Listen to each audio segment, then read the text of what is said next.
하나님 말씀은 신약성경 야고보서 4장 7절, 8절 말씀입니다. 신약성경 374쪽입니다. 우리 같이 한 목소리로 함께 읽겠습니다.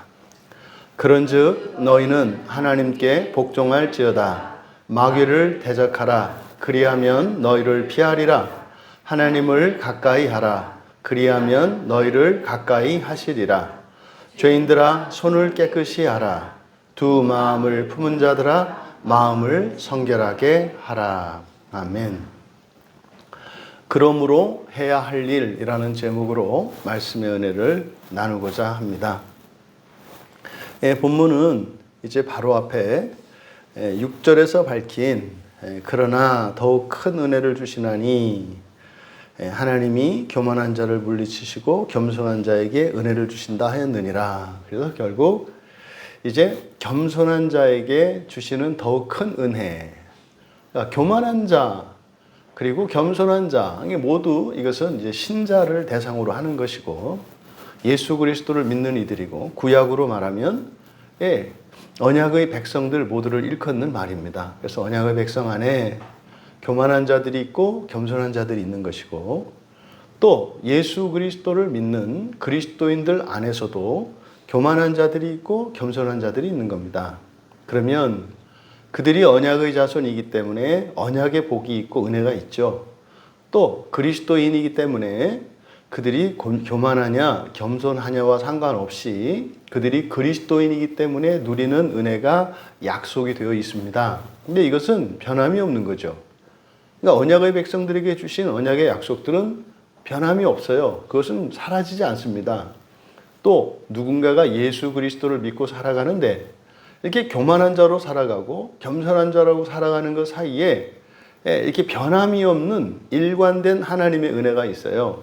그런데 그 가운데에서 겸손한 자에게 주시는 더 큰 은혜가 있다. 이것을 이제 사람들이 잘 모르는 거죠. 그러니까 구약의 백성들 가운데 순종하는 자들과 불순종하는 자들이 늘 함께 있었습니다. 그러면 이제 보통은 우리가 어떻게 그것을 해석하냐면 언약의 백성이라 하더라도 불순종하는 자들은 하나님께서 멸망해 버리시고 끝내 버리신다라는 생각을 갖고 있는 거예요. 이게 이제 구약의 이스라엘 자손들이 가지고 있었던 하나님에 대한 오해와 무지로 인한 것이었습니다. 근데 하지만 이제는 예수 그리스도를 통해서 우리에게 주신 그 완전한 하나님에 관한 지식, 그래서 완전한 하나님에 관한 지식이라는 것은 우리가 알아야 하는, 우리에게 필요한 그 충분한 지식을 말하는 거예요. 그러니까 하나님에 관한 모든 것이 아니라 우리가 우리의 구원을 이루어가기 위해 필요한 하나님에 관한 지식이요, 충분한 지식을 말하는 겁니다. 그러면 현재 이 시대에 살아가는 유대교인들과 그리스도인들의 차이는 뭐겠어요? 하나님에 대한 충분한 이해와 지식을 가지고 있는 것이 그리스도인이요, 하나님에 대해서 불충분한 지식을 가지고 있는 것이 유대교인이다. 이렇게 이해하시면 돼요. 그럼 이슬람교도도 마찬가지입니다. 이슬람교도들도 구약 성경을 믿죠. 하지만 그들이 가지고 있는 하나님에 관한 지식의 한계는 유대교인들이 가지고 있는 그 한계와 다르지 않습니다. 그러니까 그리스도인이라고 하는 것은 유대교인의 동시대를 살아가는 유대교인의 한계를 뛰어넘은 사람들이요, 유대교인의 신지식을 능가하는 완전한 하나님 지식을 가진 사람들이다. 이렇게 이해할 수 있는 거예요.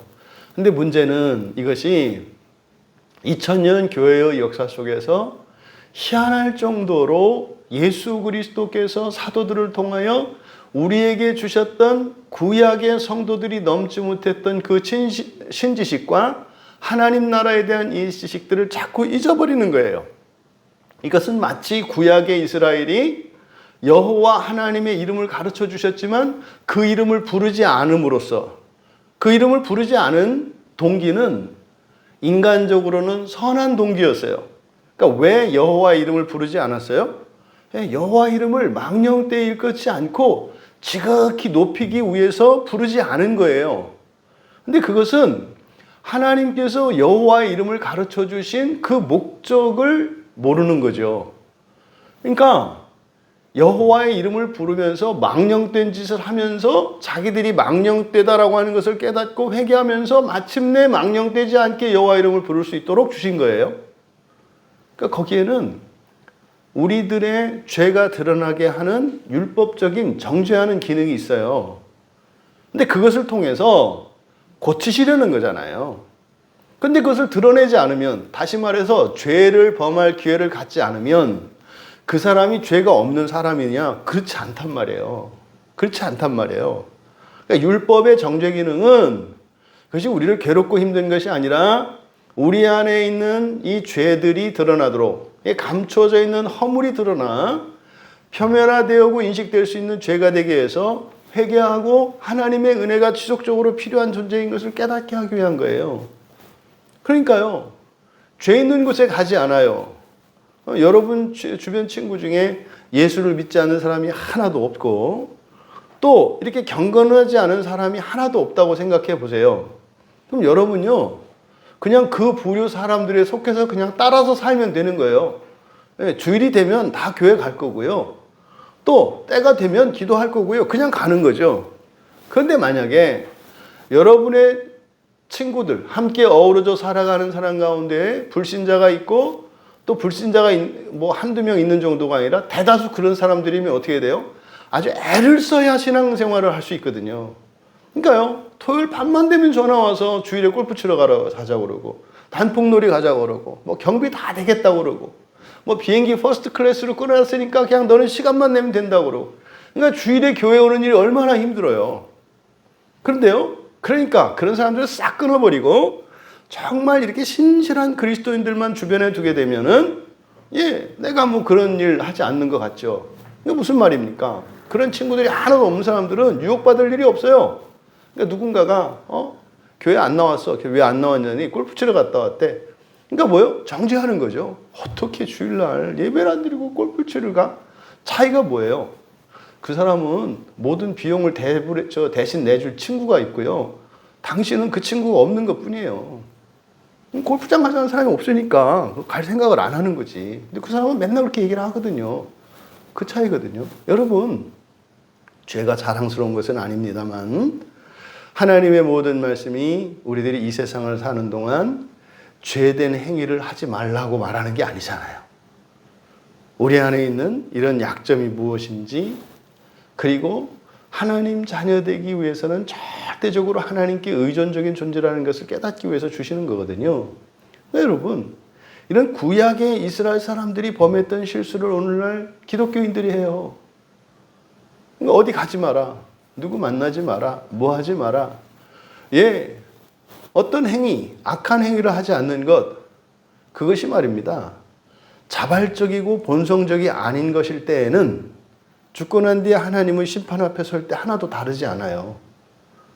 그 대표적인 게 바리새인이라니까요. 예수님 당시에 살았던 그 종교 지도자들은 인간적으로는 흠없고 깨끗한 사람들이에요. 그 사람들은 율법을 어기지 않는단 말이에요. 율법을 못 지키는 게 아니에요. 지킨다고요. 근데 그것이 본성적으로 지키는 것이 아니라 인간의 의로, 자기의 의지로 이거를 이겨내는 거죠. 뭐 명예를 위해서, 또 자기의 직업을 위해서 그렇게 지키는 거예요. 그런 건 다 있단 말이죠. 그런데 말입니다, 예수님은 분명히 그들에게 말씀하세요. 너희들은 이미 지옥에 떨어진 자들이라 그래요. 이 상태로는. 그러니까 행위에 대한 이야기가 아니에요. 그런데 행위가 중요한 것은 뭐예요? 우리의 본성이 어떠한 것인지를 어떻게 판단합니까? 행위를 가지고 판단해요. 그래서 본성과 행위의 관계를 잘 정리해야 된다고요. 하나님의 심판의 대상은 우리의 본성입니다. 근데 그 본성을 어떻게 심판해요? 우리가 모르는 것을 하나님이 너의 본성은 이렇다라고 심판한다면 우리가 하나님이 공정하다고 의롭다고 할 수 없죠. 그리고 뭐예요? 하나님 마음대로라고 생각할 거란 말이에요. 왜? 내가 모르는 거를 나에게 그런 죄가 있다고 할 때 그게 지금 욥이잖아요. 욥은 자기가 죄가 없어요. 근데 하나님이 막 죄가 있다 그래요. 그러니까 그러잖아요. 하나님 마음대로 하는 분이고, 그거 누가 당해? 뭐 하나님이 죄 있다 그러면 죄 있는 거지. 뭐 이런 식으로 지금 막 나가는 거잖아요. 욥이. 딱 이런 거죠. 여러분, 그래서 본성적으로 행하는 거예요. 이 두 가지 조건이 다 충족돼야 한다고요. 그러면 나는 본성적으로 의로우니까, 거룩하니까 이런 일을 하는 것은 일시적으로 있을 수 있다. 그런 거 없어요. 일치돼야 하는 거예요. 일치돼야 하는 거. 거기에는 피 흘림이 있고 희생이 있고 오해와 누명과 오명이 있어요. 본성적인 선을 추구하면서 살아가려고 하면 이 세상은 막 박해한다고요. 그렇게 살지 못하도록.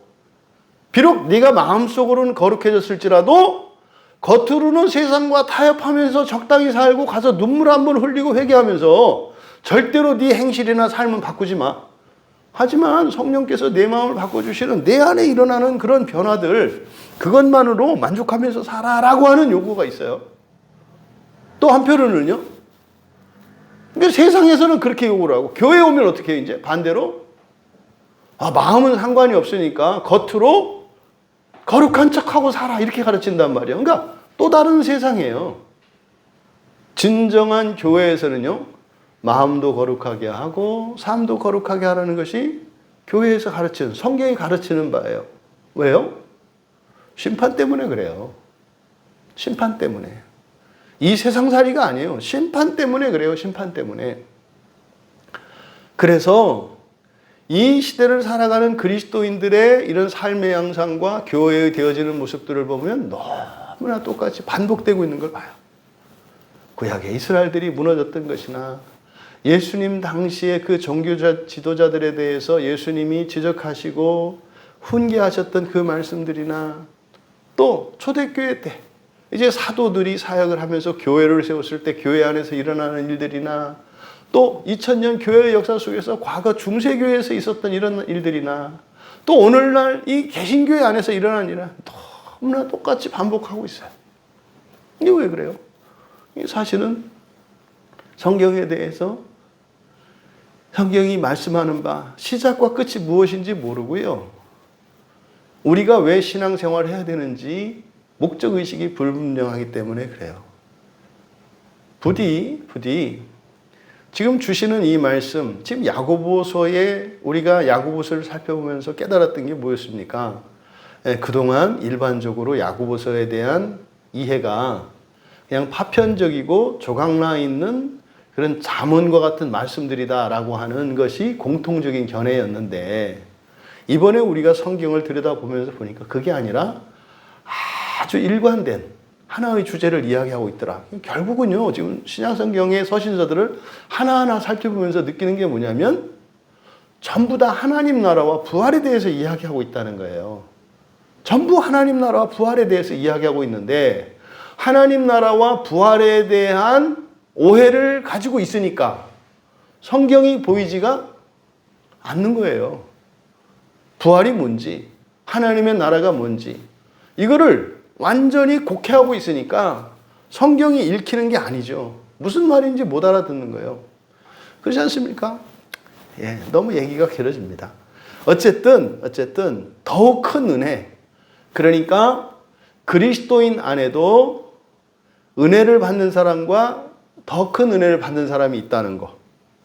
구약의 이스라엘 자손들도 은혜 안에 있는 사람들과 더욱 큰 은혜 안에 있었다는 거. 이것은 계속되는 거예요. 그러니까 구원도 흔히 말해서 은혜로 받는 것을 구원이라고 할 때 일반적으로 받는 구원이 있고 더욱 특별하게 받는 구원이 있다는 거예요. 이게 성경의 가르침이라니까요. 이거를 기껏해야 무슨 하나님이 주시는 상에 대해서 이 얘기를 하거든요. 틀린 말은 아닙니다만 그게 뭐냐고요. 그러니까 무슨 천국 갔다 왔는데 집이 금으로 됐다는 둥 진주로 다 공개, 말이 되는 겁니까? 다 물질적인 거 아니에요. 영적인 의미로 해석을 못하는 거예요. 그 영적인 거의 핵심은 뭐다? 이 땅에 임하는 하나님의 나라라니까요. 그러니까 성경에서 말하는 상이라는 것은 역사 속으로 들어오는, 다시 말해 첫 창조 세계 속으로 들어오는 새 창조 세계에서의 그 영광, 그 새 창조의 주역으로 참여하는 그 영광이에요. 그게 상이라고요. 이것을 6절에서 야고보가 뭐라고 한 거다? 더욱 큰 은혜. 이거는 구약에 없던 계시라고요. 구약 성경에서는 잘 알지 못했던 것인데 지금 여기서 야고보가 그걸 설명하는 거라고 그랬잖아요. 여러분, 예수를 믿으십니까? 축하합니다. 복됩니다. 예수를 믿음으로 말미암아 여러분들에게는 하나님의 은혜가 계속 부어질 것이고 그 은혜는 변함이 없습니다. 이게 뭐예요? 예수를 믿으면 구원받는다는 얘기예요. 맞아요. 근데 지금 야고보가 여기서 말씀하려고 하는 것은 뭐예요? 구원을 받는데 말이지. 그 가운데 더 큰 은혜를 받는 게 있어. 더 큰 구원이 있어. 이거를 첫째 부활이라고 하는 거고요. 이것이 하나님 나라의 유업을 받는 거라고 하는 거예요. 그러니까 신약 성경에 있는 하나님 나라의 유업, 그리고 하나님 나라에 들어가는 것, 이것이 바로 더욱 큰 은혜를 이야기하는 거다.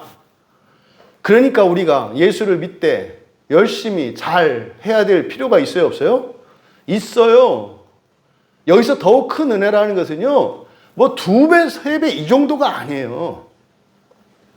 피조물로서 창조자의 영광을 누리는 그 은혜를 더욱 큰 은혜라고 한다고요.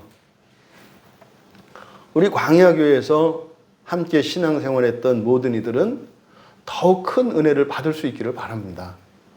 그것이 또한 우리 개인들뿐만 아니라 여러분들과 관계되어진 가족과 친인척과 친구와 이웃들, 심지어 여러분을 스쳐 지나며 불가에서 말하는 인연, 여러분과 어떤 인연에 얽히었던 모든 사람들이 여러분들을 통해서 은혜 받기 원하고 거기서 한 걸음 더 나아가 더욱 큰 은혜를 받을 수 있기를 바랍니다. 그러니까 지금 야고보가 그런즉이라고 하는 것은 뭐예요? 예수를 믿는 그리스도인들에게 주시는 은혜 가운데 더욱 큰 은혜가 있는데 그것을 받기 위해서는 어떻게? 교만한 자가 아니라 겸손한 자가 되어야 한다는 거잖아요. 그러면 구체적으로 여러분이 생각해 보세요. 교만한 게 뭐고 겸손한 게 뭐냐 이 말이에요. 이게 알기도 알겠지만 사실은 이게 정확하지가 않아요. 어떤 게 교만한 거고 어떤 게 겸손한 거냐고요. 근데 지금 여기서는요, 이게 교만과 겸손이 어떤 인격적인 특성이나 이걸 말하는 게 아니라 이것은 지금 야고보는 무엇과 연결짓고 있어요? 더욱 큰 은혜와 연결짓고 있어요. 우리가 그토록 바라는 첫째 부활이에요. 그 첫째 부활에 들어갈 수 있는 길이 뭐다? 겸손한 게 겸손한 자 되는 거라는 거예요. 그러니까 답이 있잖아요. 답이. 엄청난 이야기잖아요. 근데 이거를 두루뭉실하게 애매하게 가르쳐줘서 되겠냐고요. 분명하지 않겠어요? 그러니까 지금 7절에서부터 뒤에 이제 전부 명령문으로 되어 있는 11절까지를 이것을 겸손에 대한 설명으로 보여줍니다. 그러니까 더욱 큰 은혜를 받기 위해서는 교만한 자가 아니라 겸손한 자가 되어야 하는데 그러면 어떤 것이 겸손한 자냐? 어떻게 해야 겸손한 자가 돼서 더욱 큰 은혜를 받을 수 있느냐를 구체적으로 가르쳐 주시는 거예요. 뒤에 이어지는 11절까지가 명령문으로 쭉 되어 있기 때문에 그러니까 겸손한 자가 무엇인지를 가르쳐 주시는구나 라는 것을 우리가 알 수 있는 거죠. 그러면 이제 그 시작으로 이제 7절에서 첫 번째, 그러니까 여기 뭡니까? 전부 겸손에 관한 거예요. 겸손이라는 것이 무엇인지. 그러니까 이거는 사람들이 말하는 겸손이 아니고요. 국어사전에서 정의하는 겸손이 아니에요. 이것은 그저 사람에 따라서 주관적이고 상대적인 겸손이 아니에요. 이것은 겸손하다고 말을 했습니다만 여기서는 겸손이라는 말이 중요한 게 아니라 사실은 뭐가 중요해요? 더욱 큰 은혜가 중요한 거예요. 그러니까 여기서 겸손한 자라고 하는 것은 첫째 부활에 참여할 수 있는 길, 어떻게 하면 더욱 큰 은혜를 누릴 수 있는가? 그것을 겸손하다고 하는 거지 우리가 생각하는 겸손과는 다르다. 그러면 첫 번째로 겸손하기 위해서, 더욱 큰 은혜를 받기 위해서, 첫째 부활에 참여하기 위해서 어떻게 해야 되는가? 첫째가 너희는 하나님께 복종할지어다 그랬어요. 여기서 복종하다라고 하는 것은 무엇 아래에 두는 거예요. 무엇 아래에 두는 거. 그러니까 이게 휘포타소라는 말인데 다른 사람보다 내가 더 아랫사람으로 나를 위치시키는 거예요. 그러니까 상대방을 나의 윗사람으로 인정하고 나를 그 사람의 아랫사람으로 위치시키는 거예요. 이게 이제 복종이에요. 우리말 성경에 복종하다라고 번역되어져 있는 말이 그냥 말을 듣는 것을 복종하다라고 번역될 때가 있고 지금처럼 상대방을 나보다 더 높은 위치에 두고 나를 상대방보다 낮은 자리에 두라고 하는 의미의 복종이 있어요. 그러니까 여기서 말하는 복종은 자신을 아래 위치시키라는 거예요. 그러니까 자신을 아래로 위치시키라는 게 뭐겠습니까? 주권에 관한 거예요. 주권에. 하나님이 사람에게 주권을 주셨죠. 또 하나님이 그러니까 예수 그리스도께서 제자들을 통해서 예수 그리스도를 믿는 신자들에게 주권을 주셨죠. 그러니까 그 주권을 말하는 거예요. 여러분에게는 다 주권이 있어요. 예수님께서 주신 주권이 있다고요. 그 주권이 바로 이 삼중직에 왕으로서, 제사장으로서, 선지자로서의 그 주권이 있단 말이에요. 근데 그 주권을 하나님이 여러분에게 주셨는데 그 주권을 어떻게 해라? 하나님의 주권 아래 두는 것이다. 그러니까 겸손의 첫 번째는 뭡니까? 여기서 말하는 겸손. 첫째 부활에 들어가는 더욱 큰 은혜를 받는 의미로서의 겸손의 첫 번째는 뭐예요? 하나님의 주권을 나의 주권보다 더 우선하는 거예요. 나의 주권을 하나님 주권 아래 두는 거예요. 이게 겸손의 첫째예요. 여러분, 주권이라는 게 뭘까요? 결정권이에요. 선택하는 거예요. 그 결정권의 우선순위를 누구에게 두는 거예요? 하나님께 두는 거예요. 그러니까 여러분이 무엇인가를 할 때 이렇게 할까 저렇게 할까 두 가지 생각이 있어요. 그런데 성경을 통해서 또 내가 인격적으로 경험한 그 하나님에 대한 그 경험을 통해서 하나님이 원하시는 것은 오른쪽이고 내가 원하는 것은 왼쪽이라고 이렇게 갈등할 때가 있어요. 이럴 때 이 말씀을 떠올려야 되는 거예요. 그러니까 첫째 부활에 가기 위해서 더 큰 은혜를 누리기 위해서는 가장 먼저 해야 되는 게 뭐라? 하나님께 복종해라. 그러니까요. 내가 생각할 때 이 길이 너무나 지혜롭고 나에게 유익하고 이게 옳은 길이야. 그런데요.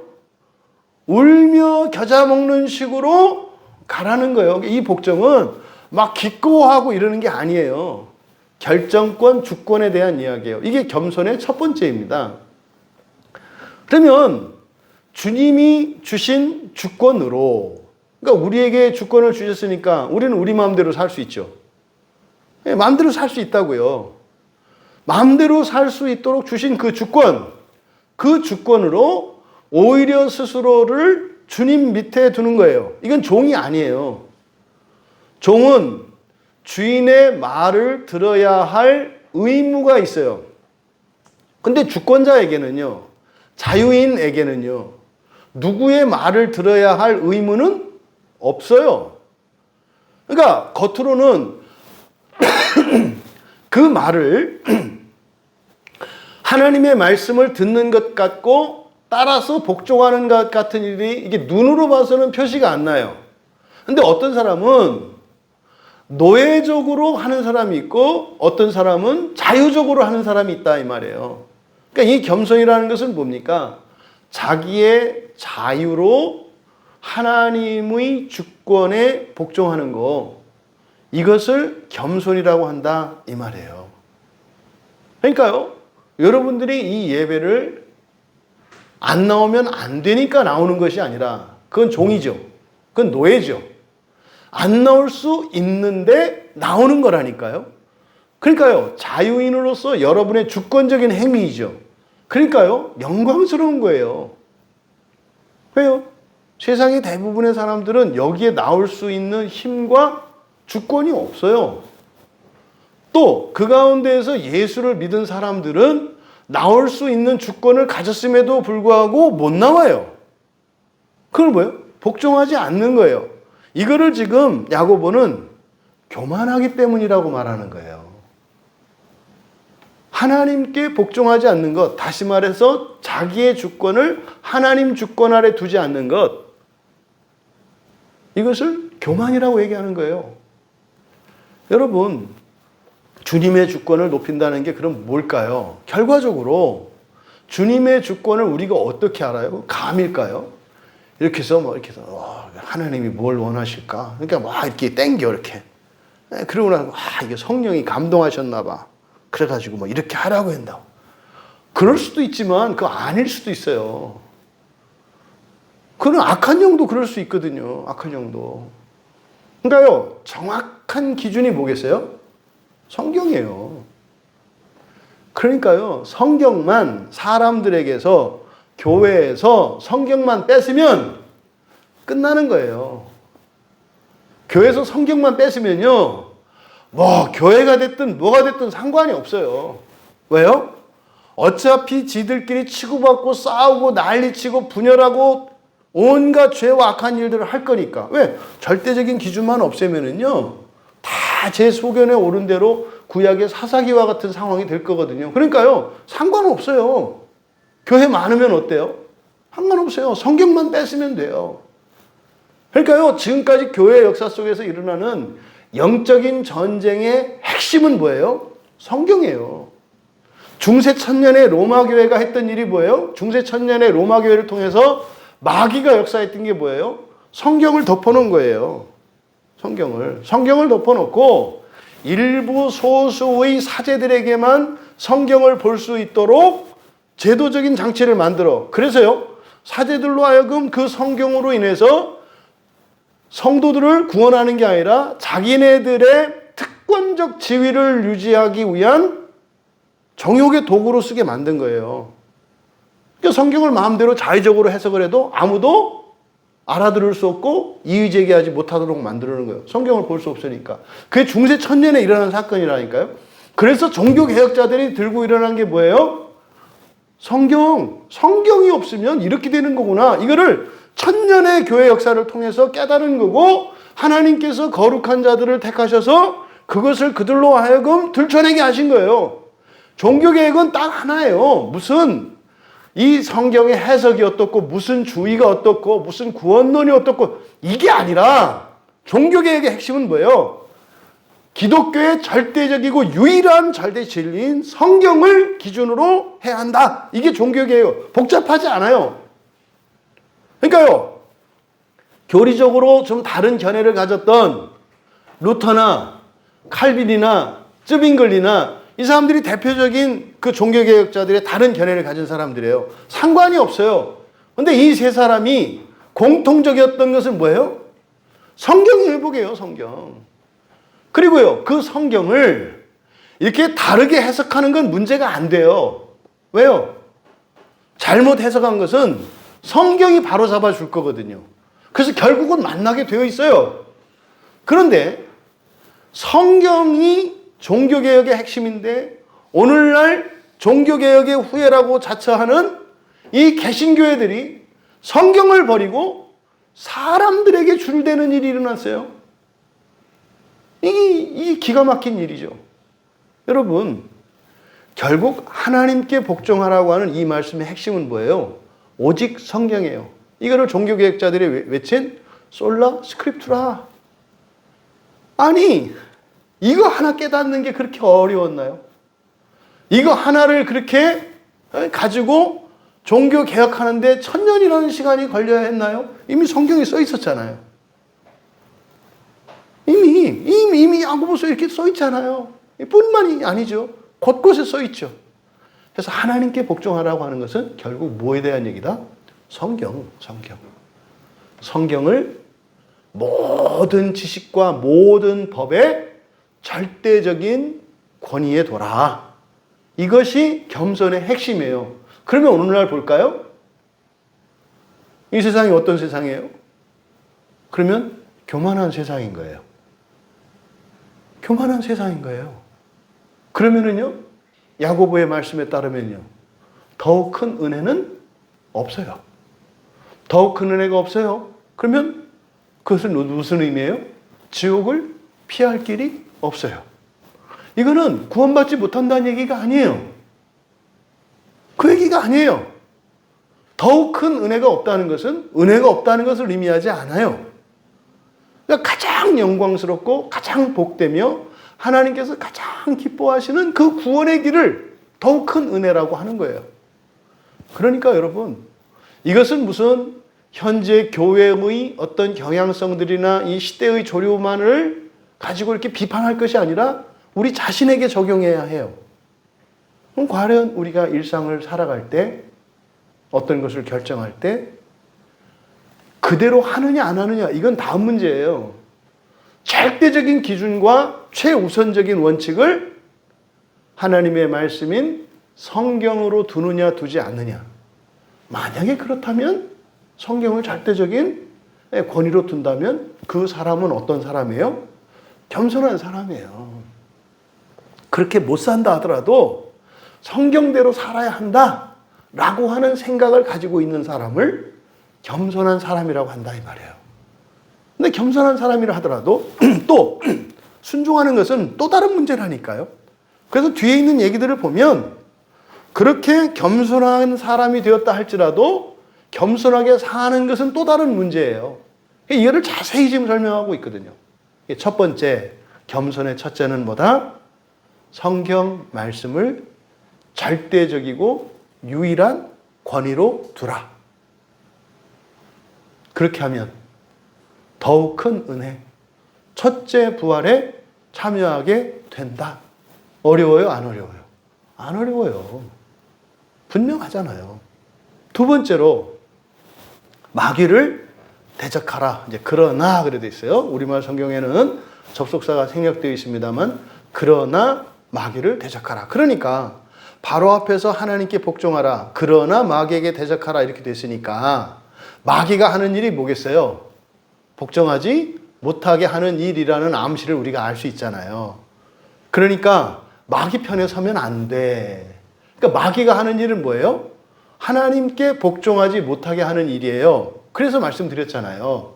에? 중세에 그리고 교회에 일어났던 모든 사탄의 역사는 성경 말씀에 복종하지 않게 하는 거라고요. 그래서 그러나 마귀를 대적하라라는 거예요. 그러니까 하나님께 복종하는 것과 마귀를 대적하는 게 같은 거예요. 근데 이건 다른 양상이야. 왜? 하나님께 복종한다는 것은 하나님 말씀은 절대적인 진리로 믿는다는 것인데 마귀를 대적하는 일은 우리의 삶과 관계되어 있어요. 우리는 이렇게 믿으면서도 그렇게 믿는 대로 살지 못하게 하는 일이 일어난단 말이에요. 그걸 누가 해요? 마귀가 한다는 거죠. 그러면 여기서 마귀를 대적하라. 그리하면 너희를 피하리라. 그러니까요. 하나님 말씀을 절대적인 진리로 믿고 확정했어. 근데 그렇게 못 살아. 자꾸 내 뜻대로 살고 사람들이 말하는 대로 끌려가. 이게 뭐 때문에 그렇다고 말하는 거예요? 마귀 때문에 그렇다고 하는 거예요. 그러면 그 마귀의 힘으로부터 우리가 극복되어야 하는데 어떻게 마귀를 이기는가? 대적하면 된다는 거예요. 대적하면 너희를 피할 것이다. 여기서 마귀를 대적하라 그랬어요. 이 대적하다. 그래서 반대편을 의미하는 안티라는 말과 서다라고 하는 히스테미가 합쳐진 거예요. 안티스테미. 그러니까 반대편에 서는 거예요. 마귀와 반대편에 서는 거. 이게 대적하는 거거든요. 그러니까 대적하는 거는 말입니다. 적극적인 공격이 아니에요. 적극적인 공격이 아니라 이거는 매우 수동적인 거예요. 거기에 적극적으로 동조하지 않는 거잖아요. 그렇죠? 누가 죄를 질 때 너 죄를 짓지 마. 이게 아니에요. 죄를 짓는 사람들과 함께 있지 말아라는 거거든요. 수동적인 거예요. 그러니까 마귀에게 대적하라 그랬을 때 반대편에 서라는 거거든요. 그러면 이거를 앞에서 하나님께 복종하는 것이 성경과 관련된 거니까 성경 말씀과 다른 어떤 사람들의 세상들의 어떤 주의 주장들이 충돌할 때 어디에 서야 되는 걸 말해요? 그거 반대편이니까 성경이에요. 성경편에 서라는 거예요. 이 점에 있어서는 우리 광야교회는 단언할 수 있어요. 예, 마귀를 대적한다는 거에 있어서는 단언할 수 있어요. 그리고 하나님 말씀에 복종한다는 점에서 이 광야교회는 겸손한 교회임에 틀림이 없어요. 이 겸손하다라고 하는 그 첫 번째가 성경 말씀과 관계되어 있다니까요. 그러면 여기서 대적하라 그랬잖아요. 마귀를 대적하라. 근데요, 이 대적하라라고 하는 이 안티스테테, 대적하라, 이 안티스테미라고 하는 이 말이 지금 야고보는 누구에게 대적하라고 하셨어요? 마귀에게 대적하라고 하셨어요. 그러면요, 사람에게는 대적을 해도 되나요? 안 되나요? 사람에게는? 그러니까 예수님이 마태복음 5장 39절에서요, 악한 자에게도 대적하지 말라고 그랬어요. 그러니까 대적할 사람이 있어요, 없어요? 없는 거예요. 왜요? 절대로 대적하지 않을 수 없는 사람이 악한 자거든요. 왜요? 악한 자는 나를 사망으로, 나에게 해를 입히는 사람들이 악한 자예요. 근데 그 악한 자들에게도 예수님께서는 대적하지 말라 그랬거든요. 그러니까 지금 야고보의 말씀과 예수님의 말씀을 통해서 우리가 알 수 있는 게 뭐예요? 예수님 말씀을 기초로 해서 야고보가 말씀하는 거잖아요. 그러니까 예수님이 그랬다고요. 악한 자들에게도 대적하지 마, 이렇게 말씀하셨잖아요. 그러니까 이거를 사람들은요, 오해했던 거죠. 아, 그리스도인은 누구한테도 어떤 경우에도 대적하지 않는 거구나. 이게 그 인도에 있는 그리스도인들에게 가장 존경받는 넌 크리스찬, 비그리스도인인 간디예요. 웃기는 일이잖아요. 예수님을 믿지 않는 간디를 기독교인이 존경할 수 있어요? 이게요, 망치로 얻어맞는 얘기예요. 지난번에 제가 누군가가, 간디가 이렇게 하냐 그랬더니 그것 때문에 또 누군가 시험 들었다고 하잖아요. 간디같이 위대한 사람을 어떻게 그렇게, 아니, 간디는 이중인격자고 위선자라니까요. 정말로. 그러니까 그 말도 안 되는 거잖아요. 어떻게 예수를 믿지도 않고 그런 사람을 교회 안에서 대놓고 막 선전하고 자랑하느냐고. 이게 넌 도대체 누구 편에 서 있냐고요. 그 마귀 편에 서 있는 거 아니에요? 그래서 간디가 가지고 있는 인간적인 또 인격적인 그런 어떤 좋은 점들을 무조건 폄훼하는 게 아니에요. 가장 중요한 것은 우선 하나님으로부터 시작되는 거라니까요. 하나님 반대편에 서서 선하게 보이는 것은 이거는 광명천사인 마귀가 하는 짓이에요. 그런 것을 분별할 수 있어야죠. 그러면 예수님께서 악한 사람들에게도 대적하지 말고, 사람들이 뭐 누군가가 오른뺨을 때리면 왼뺨을 대라고 했잖아요. 그러니까 대적하지 않는 정도가 그냥 당하라는 거거든요. 때리면 얻어맞아라. 근데 더 맞으라는 얘기예요. 근데요, 그렇게 맞으라는 게 아니에요. 무조건 맞으라는 게 아니에요. 누구에게 대적하지 마라? 사람이에요, 사람. 악한 데 초점이 있는 게 아니라 사람에게 대적하되 악한 사람이라도 대적하지 마, 이런 거예요. 사람에게는. 그러니까 우리 그런 얘기 하잖아요. 예? 죄는 미워하되 사람은 미워하지 마라. 그게 예수님 말씀이에요. 사람은 악한 사람이라도 대적하지 마라. 그러다 보니까 초대교회 그리스도인들이 어떤 이제 경향성들이 생겨요? 그걸 잘못 오해해가지고, 그럼 뭐 사기꾼이 가자 그래도 가고, 누가 뭐라 그래도 믿고, 그러니까 세상에 바보 시절 천치 같은 게 그리스도인들이 돼버리는 거예요. 줏대도 없고 기준도 없고. 왜요? 예수님이 대적하지 말라고 그래서 대적하지 않는다는 거예요. 그러니까 종종 우리나라 지금 교회에서도 그리스도는 마치 이렇게 순하고 얌전하고 뭐 이런 사람이라고 생각해요. 왜? 대적하는 사람이 아니니까. 그렇지 않아요. 그래서 야고보가 여기서는 뭐라고 그랬어요? 대적하라 그랬잖아요. 대적하라. 그러니까 사람에게는 대적할 것이 아니지만 마귀에게는 대적해야 한다는 것을 우리가 알 수 있어요. 그렇죠? 근데 말입니다. 갈라디아서 2장 11절에 보면 이제 바울이 베드로를 대적하는 일이 일어나요. 성경에 그렇게 되어 있거든요. 무슨 말이냐면 베드로가 잘못하는 일이 있어요. 그래서요, 그를 책망하기 위해서 바울이 베드로, 게바를 대적했다고 이렇게 이야기를 하거든요. 그러니까요, 사람은 대적하면 안 되지만 사람의 잘못된 행실에 대해서는 대적을 해야 되는 거죠. 따라가면 안 된다 이 말이에요. 잘못하는데도 우리 저기 가자. 그럴 때 그걸 따라가면 된다 안 된다? 안 된다는 거예요.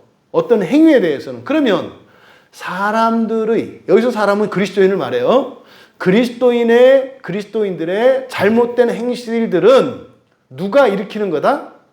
마귀가 일으키는 거다. 그래서 설사 어떤 사람이 악한 행동을 할지라도 그 악한 행동을 하는 그것 때문에 그 사람을 대적해서는 안 된다. 내치면 안 된다 이 말이에요. 품에 품어라 이 말이에요. 하지만 그것을 분리해서 그 악한 일들, 행동에 대해서는 그건 누구의 일이니까? 마귀의 일이니까 그거에 대해서는 대적해야 한다. 그러면은 어떻게 될까요? 평화롭지 않은 상태에서 함께 지내게 돼요. 그냥 만약에 평화를 유지하려고 하면 다른 사람이 잘못하더라도 그냥 가만히 있어야죠. 안 그러면 싸움 나니까. 이게 아니에요, 교회는. 그래서 예수님이 우리에게 평화를 주러 온 게 아니라 오히려 불화하게 하려 오셨다 그러잖아요. 그러니까 끊임없이 마귀는 우리에게 역사해서 우리 안에 있는 죄를 우리의 주장과 행실로 드러내게 해요. 그래서 교회 안에 이런 분란과 갈등이 없을 수가 없어요. 하지만 그때 침묵해서는 안 된다. 잘못된 거에 대해서는 대적해야 한다. 대적한다는 게 뭐라고요? 공격하는 게 아니라고 했어요. 동조하지 않는 거예요. 동조하지 않으면 어떻게 돼요? 스스로 사라지는 거예요. 어둠은 빛이 비칠 때 사라지는 거라고요. 그러니까 여러분, 예수님께서 이렇게 대적하지 말라고 이렇게 말씀을 하셨잖아요. 왜 사람에게 대적하면 안 될까요? 그 첫 번째 이유는요, 모든 사람이 구원의 대상이기 때문에 그래요. 사람 가운데 구원 받을 만한 사람, 구원하고 싶은 사람, 구원하고 싶지 않은 사람이 있는 게 아니에요. 모든 사람이 구원의 대상이에요. 그래서 우리는 그 어떤 사람도 대적해서는 안 되는 거죠. 그러니까 예수님이 악한 자라도 대적하지 말라고 하는 것은 구원을 위해서 일시적으로 해를 입더라도 내치지 말고 받아들이라는 포용의 우선인 거예요. 그리고 두 번째로, 그러니까 첫 번째로는 그들의 모든 사람이 구원의 대상이기 때문에 사람을 대적해서는 안 되고, 하지만 그들의 악한 행실은 마귀에 쓰임받는 거잖아요. 그것은 영향력을 일으켜서 피해를 일으키잖아요. 더럽히잖아요. 그러면 거기에 대한 대책이 마련돼야 되지 않겠어요? 그래서 누가복음 21장 15절에 가면 예수님께서 그렇게 말씀하세요. 능히 대항하거나 변박할 수 있는 구변과 지혜를 주실 거라고 해요. 그러니까요, 여러분들 있잖아요. 막 이단을 대비하기 위해서 미리 준비하고 이럴 필요가 없어요. 거기에 필요한 지혜를 하나님이 주셔요. 뭐가? 성경이.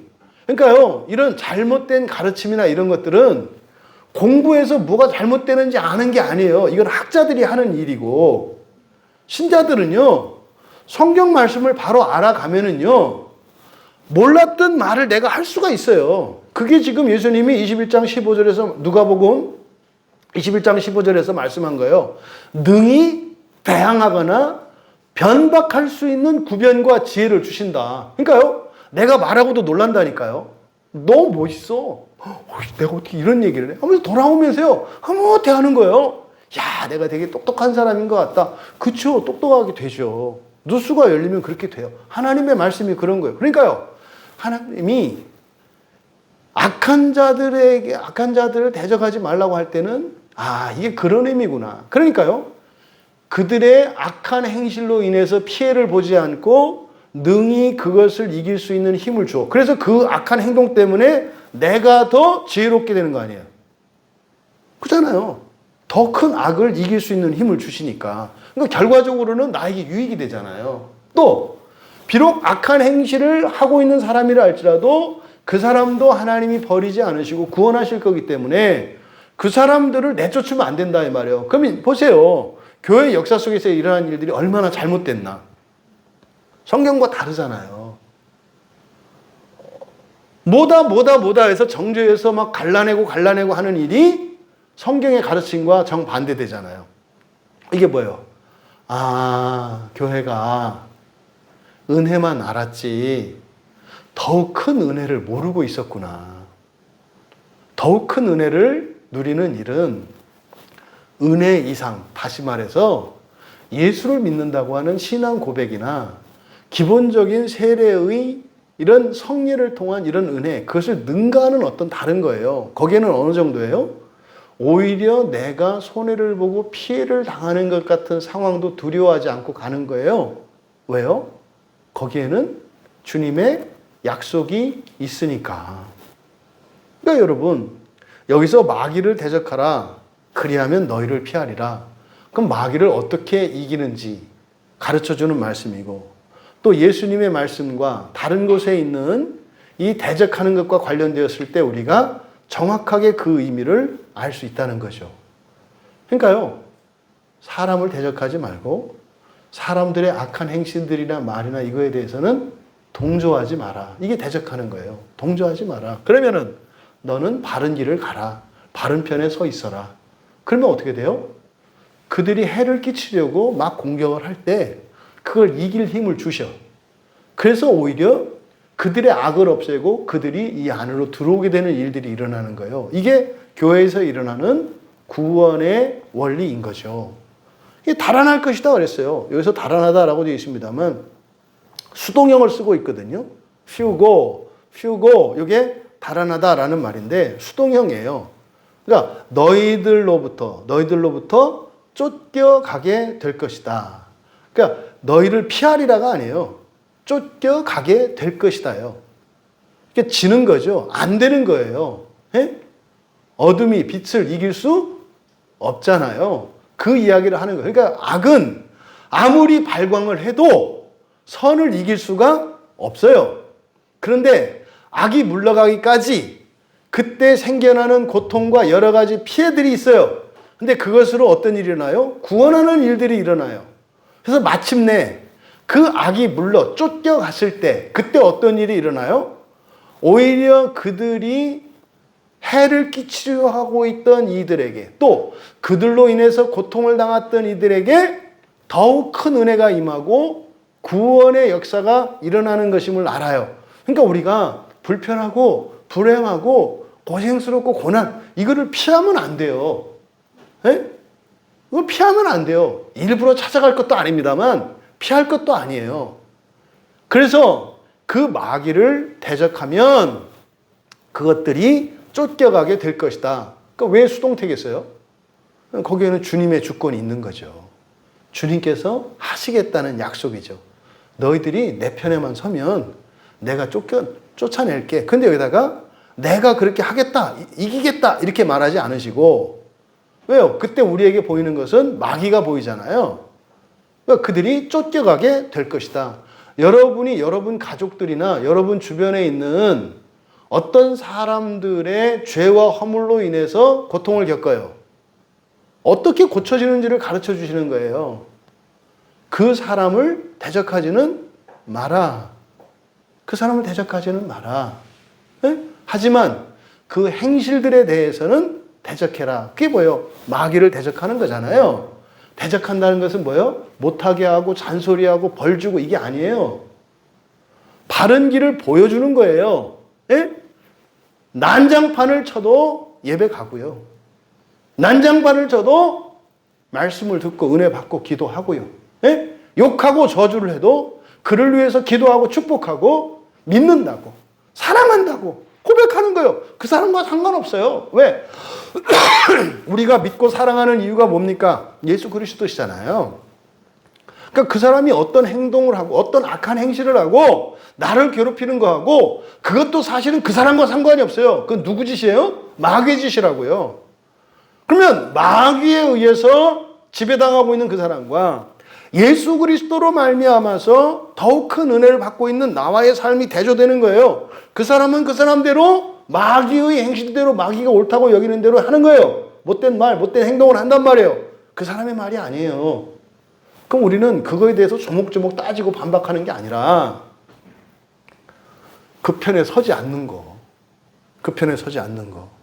그러면은 적극적으로 부딪히는 충돌 상황이 일어날 건데 그때는요. 하나님이 보내신 천사와 마귀가 부리는 귀신들의 싸움이 일어나는 거거든요. 누가 이긴다는 거예요? 주의 천사가 이긴다는 거예요. 그러면 그 사람이 바뀌어요. 놀라운 영적인 원리를 가르쳐주고 있다. 여러분, 사도행전 13장에 보면은요, 마술사 엘루마라는 사람이 있어요. 그때 이제 바나바와 바울이 구브로 섬에 가가지고 그 구브로 섬의 그 수도, 가장 큰 도시가 이제 바보라고 하는 곳인데 그 바보 항구인데 거기에 가서 그 총독이 아주 지혜로운 사람이어가지고 그 사람에게 복음을 전하려고 무슨 복음이었어요? 부활의 복음. 에? 인생은 말이죠. 사람이 하나님 되려고 사는 거예요. 이 세상에 하나님 나라가 임할 건데 세상을 당신이 뭐 이렇게 구부로 총독 정도가 아니라 이 지구, 하늘에 있는 저 별들을 이렇게 새창조하는 그런 일을 하시게 될 거예요. 그러니까 여기서 그냥 사람들로부터 존경받는 정도가 아니라 장차 저 하늘에 있는 모든 그 별들을 재창조하는 그 영광스러운 일을 위해서 사세요. 총독님 정도면 충분히 그렇게 살 수 있는 사람인 거예요. 뭐 이런 복음을 전하려고 한 거잖아요. 그러니까 그때 이제 마술사라고 번역된 이게 이제 오늘날로 말하면 무당이에요. 우리나라로 말하면 그 무당과 같은 그 엘루마가 방해를 하거든요. 예, 막 방해를 해요. 그때 말입니다. 하나님께서 어떻게 하세요? 예, 얼마 동안 그를 눈멀게 해요. 그러니까 여러분들이 복음을 들고 이게 대적하는 거예요. 그냥 쭉 가면 말이죠. 예, 복음을 따라서 복음을 전하고 하나님 말씀대로 그 하나님 말씀을 믿고 가면 말이죠. 대적하는 일이 일어나거든요. 그때 어떻게 쫓겨가리라 그랬잖아요. 그러니까 그렇게 바울과 대적했던 그 엘루마가, 그 무당 엘루마가 눈이 멀게 되는 일이 일어나요.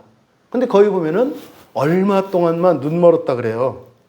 그러면 그 뒤에 어떤 일이 있겠어요? 우리는 알 수 있는 거예요.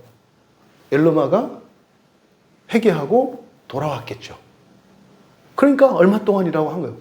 이런 그 생략되어 있는 이런 것들을 우리가 성경에서 읽어낼 수 있어야 되는 거예요. 그러니까 오히려 바울과 바나바가 구브로에서 복음을 전하려고 할 때 이 박수무당이 와가지고 반대하고 막 죽이려고 했지만 오히려 주님께서 천사들을 보내셔서 그 귀신들을 멸하시고 그 사람 눈을 멀게 하셔서 그걸 통해서 더 눈 멀고 사람 된 게 바울 아닙니까? 응? 엘루마를 보고 자기 생각하지 않았겠어요? 야, 나하고 똑같은 놈 있네. 그치, 나도 그리스도인들을 죽이려고 했는데 야, 그 어쩌면 뭐 바울이 뭐 작은 바울이라고 이름을 지어줬는지도 몰라. 똑같은 일이죠. 그거잖아요. 그러니까 바울도 그 생각하지 않았겠어요? 옛날에 그렇게 기독교인들을 박해하고 죽이려고 할 때 눈멀게 하셨고 오히려 그로 하여금 이방인의 사도가 되었던 그 사건. 엘루마는 아마 그 구브로에서 사도적 역할을 하지 않았을까요?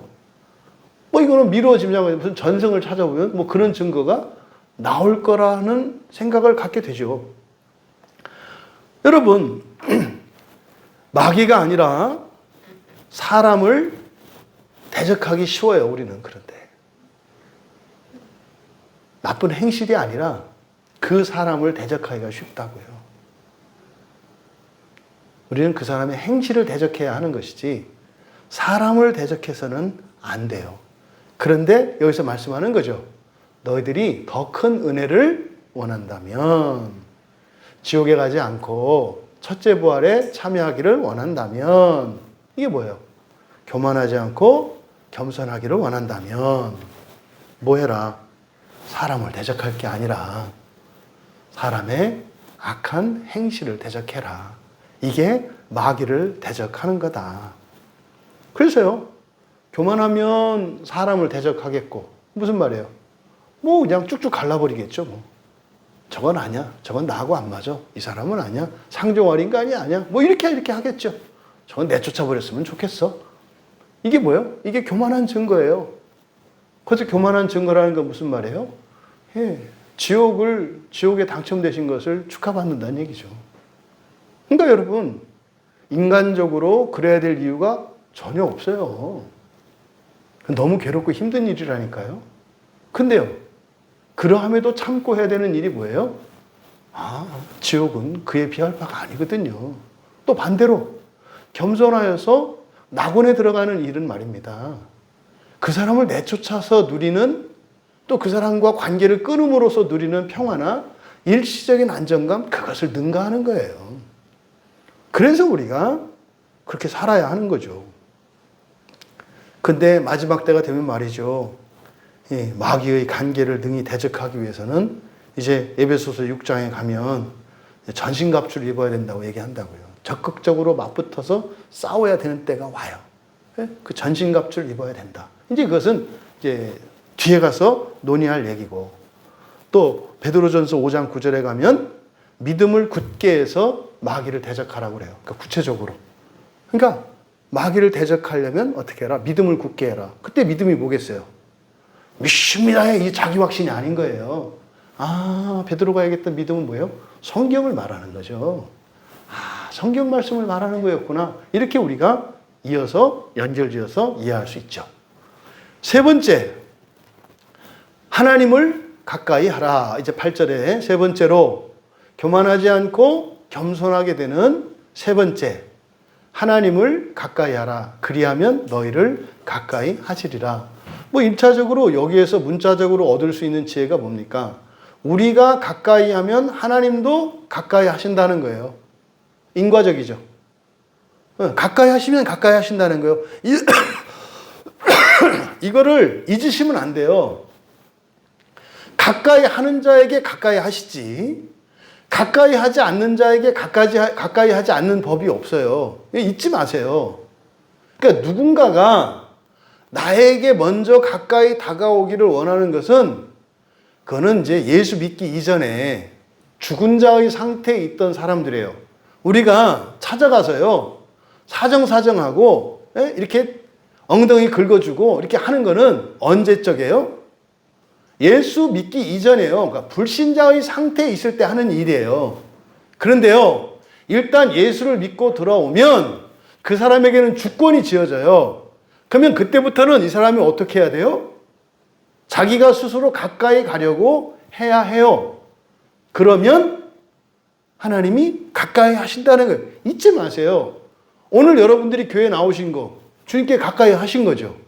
그러면은요, 쑥 하고 하나님이 여러분에게 가까이 오세요. 그러니까 이거를 지금 사람들이 모르니까 하나님의 은혜라고 하는 이것이 그냥 가만히 있으면 이렇게 된다고 생각하는데 절대 그렇지 않아요. 그러니까 이 신앙생활 안에도 인과적이라고요. 근데 여기서 생기는 오해가 뭐예요? 이것을 공로로 착각하면 안 된다 이 말이죠. 그러니까 마치 내가 가까이 왔으니까 하나님도 가까이 와야 된다라고 하는 권리의식으로 바뀌면 안 돼요. 이번 주에 누가 상담을 했는데 그렇게 얘기를 했어요. 그런 질문을 하더라고요. 이게 아니 내가 열심히 신앙생활하고 이렇게 하면 하나님이 도와주실 줄 알았다. 에? 내가 좀 몸이 아프고 이러저러한 불편이 있는데 이거 해결해 주실 줄 알았다. 그런데 해결이 안 된다. 섭섭하다 이거죠. 이게 뭐예요? 이게 공로의식이에요. 그리고 마치 가난한 사람이 부자가 되고 아픈 사람이 병에서 고쳐지고 이거를 무조건 선이라고 그랬는데 그거 아니라고 그랬잖아요. 부자가 되면은 선한 것이고 건강한 사람이 되면 선한 것이고 아프고 가난하면 악하다라고 생각하지 마라. 부자가 되는 것도 가난하게 되는 것도 둘 다 선한 것이 될 수 있고 둘 다 악한 것이 될 수 있다. 부자가 돼서 하나님 나라를 잊어버리고 이 세상 나라를 더 생각하게 됐다면 부자가 된 것은 그 사람에게 악한 거예요. 병들었던 사람의 병이 고쳐졌어요. 근데 그것 때문에 이제는 하나님께 복종하는 게 아니라 더 자기 마음대로 살게 됐어요. 그럼 그 사람이 건강을 되찾은 것은 선한 게 아니라 악한 거예요. 근데 오히려 건강했던 사람이 가난해졌어. 건강했던 사람이 병들었어. 부자였던 사람이 가난해졌어. 이게 누구예요? 새벽에? 욥이잖아요. 근데 욥의 끝에 가면 어떻게 돼요? 그에게 일어난 모든 불행이 선한 것으로 끝나요. 끝에 가면. 핵심이 뭐예요? 재산을 다 잃고 가난하게 됐어요. 건강과 명예를 다 잃고 병자가 되었고 수치스러운 자가 됐어요. 근데 그것을 통해서 하나님 나라를 소망하는 자가 됐어요. 그러면은요, 욥에게 이담 가서, 낙원 가서 여러분 욥한테 물어보세요. 옛날에 사람으로 살 때 가장 큰 은혜가 언제예요? 그때 우리 애들 다 싹 다 죽고 망하고 나 병들고 마을에서 쫓겨났을 때 그때가 가장 큰 은혜였어 라고 고백을 할 거예요. 욥이. 그 이전에 은혜가 많았잖아요. 그렇죠? 부자도 됐고 명예도 얻었고 정말 좋은 인격을 가지고 행복하게 살았잖아요. 그 은혜죠. 은혜. 근데요, 망하고 병들고 쫓겨나고 했던 그거는 더욱 큰 은혜가 임하는 과정이었죠. 이루어지기 전까지는 너무나 괴롭고 고통스럽고 심지어 죽음을 예찬하는 지경에 이르고 하나님을 저주하고 하나님을 원망하면서 살아가는 그 기간이 있었어요. 근데 지나고 보니까 그게 더욱 큰 은혜에 이르는 길이었다는 걸 알게 되잖아요. 그러니까 그 질문을 하는데, 만약에 지금 나에게 있는 이런 불편과 이런 고통이 하나님께 감사의 이유가 되지 않는다면 말입니다. 사실은 그 사람의 문제가 고쳐지지 않는 게 그 사람에게는 선한 거예요. 왜요? 불편한 게 없어지면 하나님께 대해서 가지고 있는 불신앙과 원망이 감춰지죠. 생활에 어려운 게 없으니까 하나님 원망할 일이 없잖아요. 아팠던 몸이 낫어요. 그러니까 나는 하나님을 그냥 사랑하고 믿고 감사하는 사람이라고 착각하잖아요. 근데 그건 내가 그런 게 아니라 지금 환경이 그런 거죠.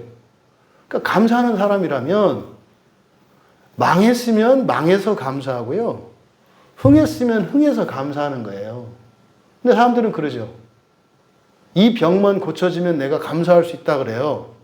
그거는 내 본성을 말하는 게 아니라 나의 조건을 말하는 거죠. 이러면 나도 착한 노릇 할 수 있어. 이런 거잖아요. 그건 하나님이 원하시는 게 아니라니까요. 그런 사람은요, 절대로 병이 고쳐지면 안 돼요. 이게 되게 마음 아픈 얘기거든요. 근데 이거는 그냥 정직하게 얘기하지 않을 수가 없어요. 목사니까. 저는 우리 교회 교인들이 하나님이 정말 병 걸리면 즉각 고쳐주시고 말이죠. 가난해지면 금방금방 부자가 되게 하셔도 되는 교인들이 다 되기를 바라요. 진짜로. 제 꿈이 그거잖아요. 하나님 본때를 보여주세요. 이 교회의 영광이 뭔지, 참된 부활의 복음을 살아가는 신자와 교회의 영광이 뭔지 정말 이 광야교회를 통해서 본때를 보여주세요. 이게 제 소원이에요. 그러려면요, 이런 거에 흔들리지 않는 사람들이 돼야 돼요. 내가 당장 이 설교를 마치고 죽게 되더라도 감사한 게 되어야 한다 이 말이에요. 네? 그러면은요, 복의 하나님이 복을 넘치도록 주지 않으시겠어요? 문제는 여러분들에게 복을 주었을 때 그 복이, 그 은혜가 여러분의 죄를 가려요.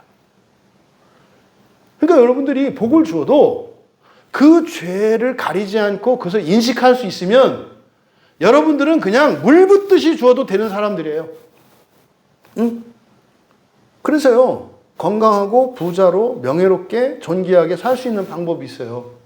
뭐예요?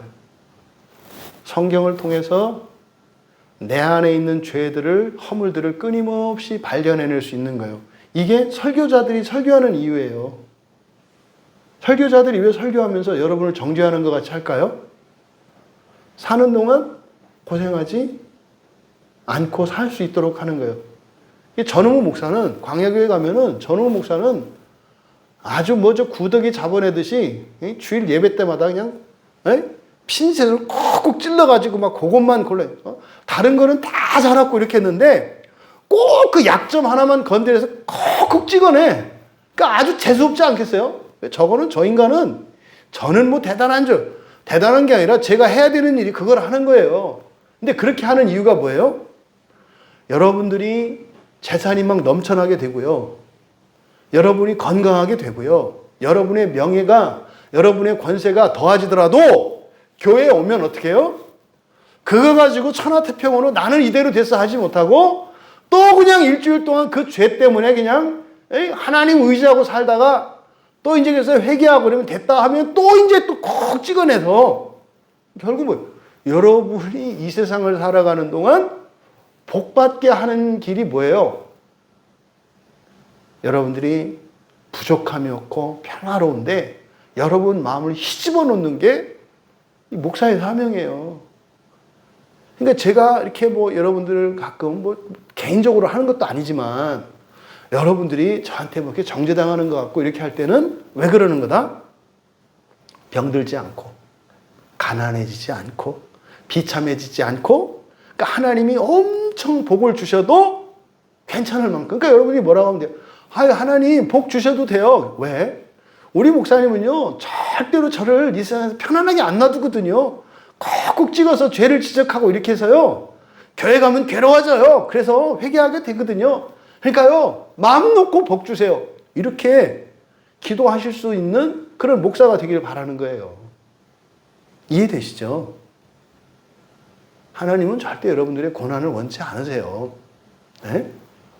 하지만 고난이 없으면 구원이 없기 때문에 우리는 우리 스스로 우리의 주권으로 고난 속으로 들어가는 거 아니에요. 고난에 결단하고. 보세요. 고난에 결단하고 그러니까 마음 기경을 하면 여러분이 잘 살지 않을 수가 없어요. 이거 제가 장담하는 거예요. 여러분이 고난의 결단의 삶을 사시고 마음 기경을 하시면서 평생을 사신다면요, 다 부자 될 거고요. 일반적으로 예외적인 경우를 제외하고는 다 부자 될 거고요. 건강하게 될 거고요. 잘 살 거예요. 그래도 여러분은 그것 때문에 이 세상에 더 살고 싶다는 생각 안 하시고 하나님 나라를 더 소망하시면서 살게 될 거예요. 그러니까 이 고난의 결단과 마음 기경이라는 것은요, 이거는 정말 하나님이 우리에게 주시 저는 생명수라고 봐요. 이것만 하면 그렇게 사람들이 원하는 성공 출세, 하나님이 그걸 줄 수 없어서가 아니라 그게 우리에게 악한 게 될까봐 하나님이 늦추시는 거라니까요. 그러니까 여러분들이 끊임없이 이 마음 기경을 하면서 자기 안에 있는 허물들을 잡아내고 이렇게 한다면 환경적으로 주어져 있는 이런 완벽한 복의 환경들, 그것으로 주저앉는 게 아니라 끊임없이 내 안에서 본성의 변화를 살아간다면 뭐 어마어마한 복과 재산이 주어져도 상관이 없잖아요. 그러니까 내가 얼마만큼 하나님이 진짜 물 붓듯이 복을 주셔도 되는 사람인가 안 되는 사람인가 간단히 알 수 있어요. 여러분이 마음 기경에 대해서 얼마나 큰 가치와 의미를 부여하고 얼마나 적극적으로 참여하는가, 그게 여러분의 인생의 한계인 거예요. 별로 하기 싫어, 잘 안 해. 그러면 어차피 여러분들은 하나님이 복을 마음껏 주실 수 없는 사람이에요. 왜요? 그 복이 여러분의 영혼을 가릴 거거든요. 여러분 사는데 좀 편하게 살고 죽어서 지옥 가게 하시겠어요, 하나님이? 절대 그런 일이 없기를 바라요. 뭘 못하겠어요? 예? 죽은 자도 살리시는 하나님인데 왜 당신만 안 살릴까요? 싫어서가 아니에요. 예? 그러니까 뭐 나는 안 고쳐지니까 나는 믿을 수가 없어요. 그게 무슨 말인지 모르고 하는 말이라니까요. 뭘 안 믿어, 안 믿기는. 이게 너무 갖고 싶다고 얘기하는 거지. 그러면요, 방법이 있잖아요. 여러분이 마음 기경하시면 된다니까요. 감춰졌던 허물을 발견해서 죄로 만들고 그 죄를 회개하기로 결단하고 은혜를 구하면서 살면은요, 그 문제가 해결되는 거예요. 아니 성경에 있는 이적이 여러분에게는 왜 일어나면 안 되나요? 에? 왜 일어나면 안 돼요? 지금 우리 교회 지금 암 환자들 때문에 마음 끓이고 있잖아요. 왜? 다음번에 병 가서 검사를 받으러 갔는데 그 암이 없어졌다는 얘기를 들으면 안 되나요? 왜 안 돼요? 그런 일이? 일어날 수 있다니까요. 일어날 수 있다니까요.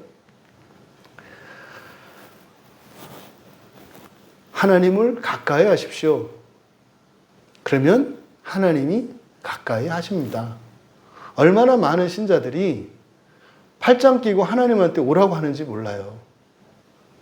보세요. 우리 초등학생 신자가 주일 저녁 예배 때 예배당에 참가한 그 교인들의 숫자를 헤아리면서 왜 오전 예배 때 하고 저녁 예배 때 차이가 나냐고 그러잖아요. 그게 그 초등학교 아이를 통해서 하나님의 계시가 이렇게 임하는 거예요. 뭐죠? 이거잖아요. 하나님을 가까이 하라. 그러면 하나님이 가까이 하시리라. 이거 바꿔 말하면 뭐예요? 너희가 하나님께 가까워지려고 해야 하나님이 가까이 와. 왜 그래요? 우리를 무서워하신다고요. 우리가 얼마나 까칠한 존재인지 하나님이 아시거든요. 이게 한번 이게 틀어지면 며칠 말도 안 하고 밥도 안 먹고 아시니까 하나님이 눈치 보신다고요. 그러니까 여러분이 가까이 하면 하나님은 무조건 가까이 하신다.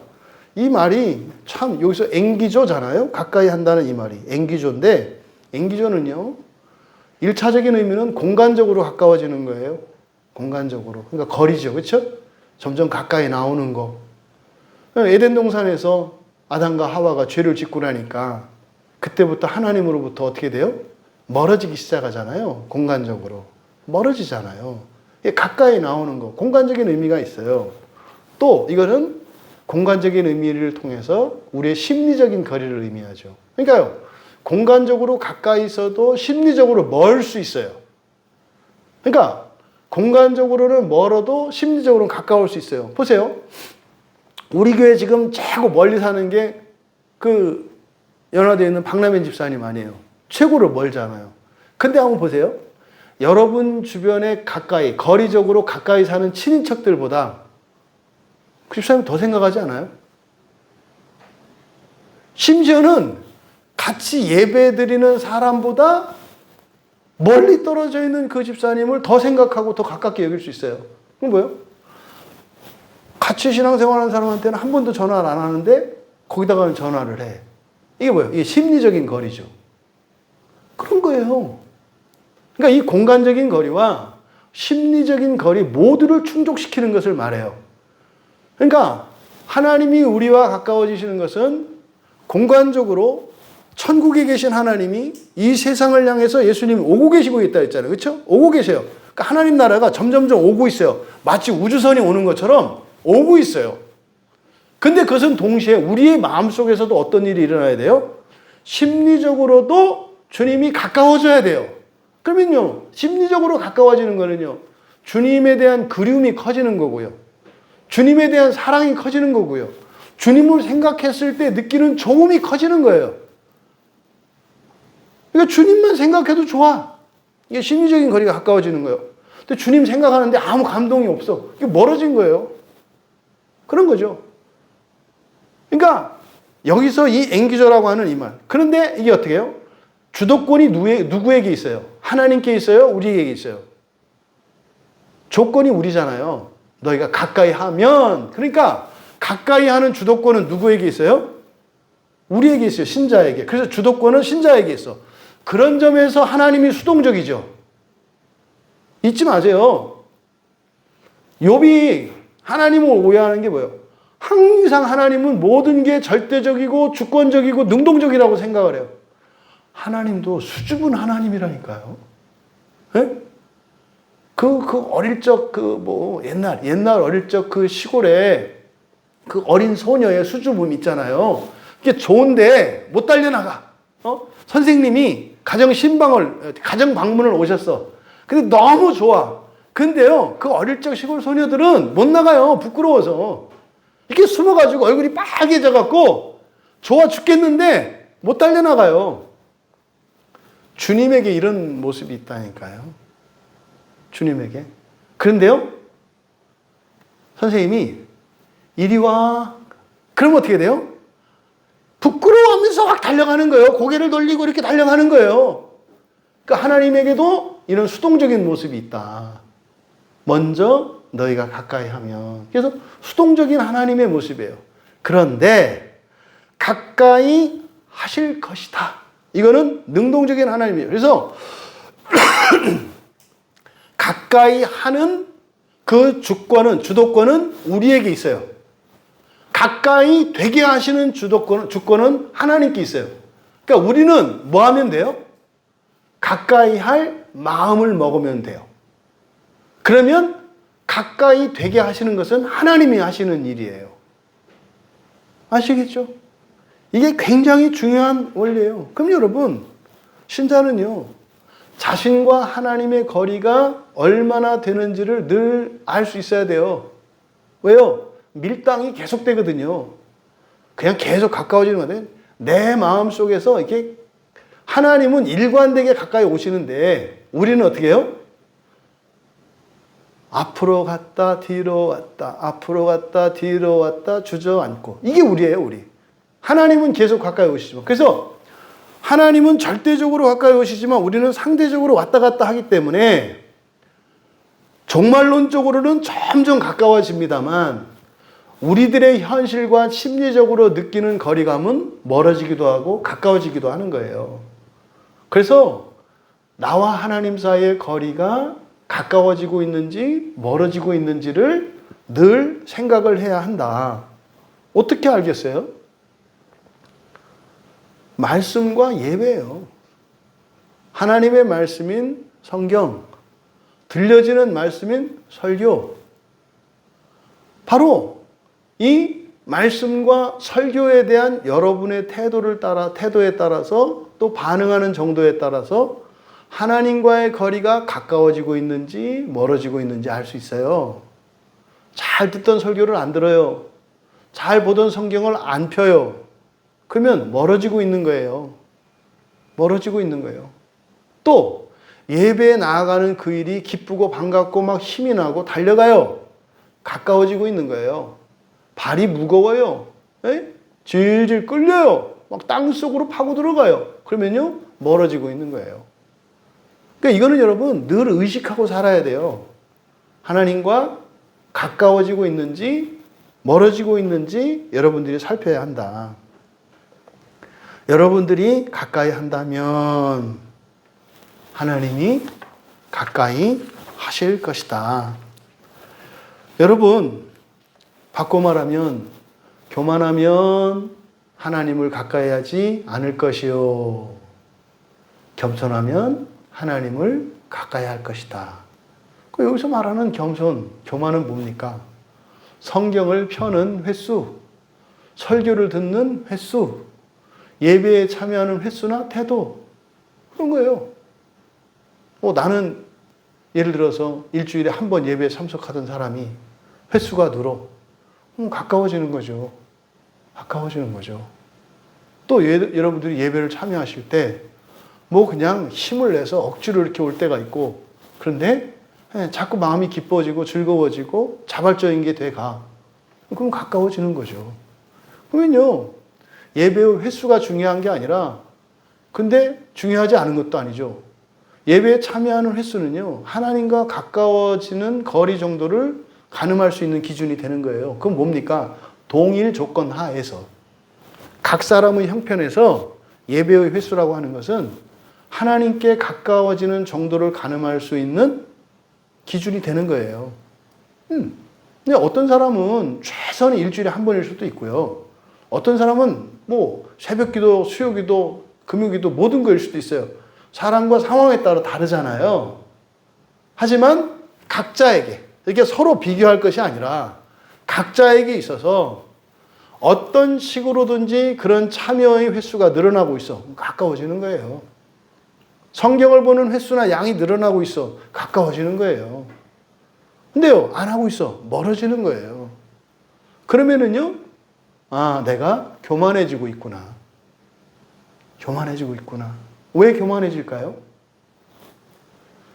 지옥이 잊혀져 가는 거예요. 하나님 나라에서 멀어지는 것이 얼마나 억울하고 안타까운 일인지 모르는 거예요. 그래서 이 교만과 겸손이라고 하는 이것은 단순히 인격적인 게 아니다. 네 번째로 죄인들아 손을 깨끗이 하라 그래요. 손을 깨끗이 하라. 여기서 흔히 영어에서 카타르시스라는 거잖아요. 이 카타르티조라고 하는 이 말이 이제 깨끗이 한다라고 하는 건데, 이 성경에서 깨끗이 한다 이 말이 의미하는 바가 우리는 무엇인지 성경적인 의미인지가 분명히 알아야 돼요. 깨끗이 한다는 게 뭘까? 그럼 일단 구약 성경에서 신약 성경에서 이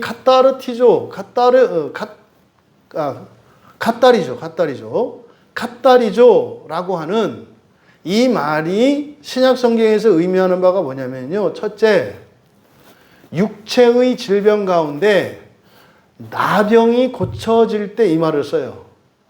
그러니까 장님이 눈을 뜨거나 뭐 안진뱅이가 일어나거나 중풍병자가 그때는 이 카타리조라는 말을 쓰지 않아요. 깨끗하게 한다는 말을 쓰지 않아요.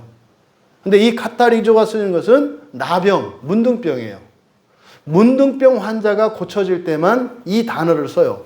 마태복음 대표적으로 8장 2절, 마태복음 11장 5절에 나병이 고쳐지고 건강한 몸이 될 때 깨끗하게 되었다라고 해요. 그러니까 몸에 대해서 쓸 때는 나병과 관련해서 쓴다. 그럼 나병의 특징이 뭐예요? 무감각이에요. 무감각. 나병의 특징이. 그러니까 이 무감각과 관련해서 쓰여요. 육체의 질병 가운데. 그러니까 뭐겠어요? 만약에 이 나병을 영적인 의미로, 우리 신앙적인 의미로 생각한다면 어떤 사람의 육체가 깨끗하게 된다고 하는 것은 뭐겠어요? 하나님께 자꾸 가까이 나오는 걸 말하는 거예요. 하나님께 나오지 않는 그것에 대해서 크게 이렇게 위험을 느끼지 않아. 무감각한 거예요.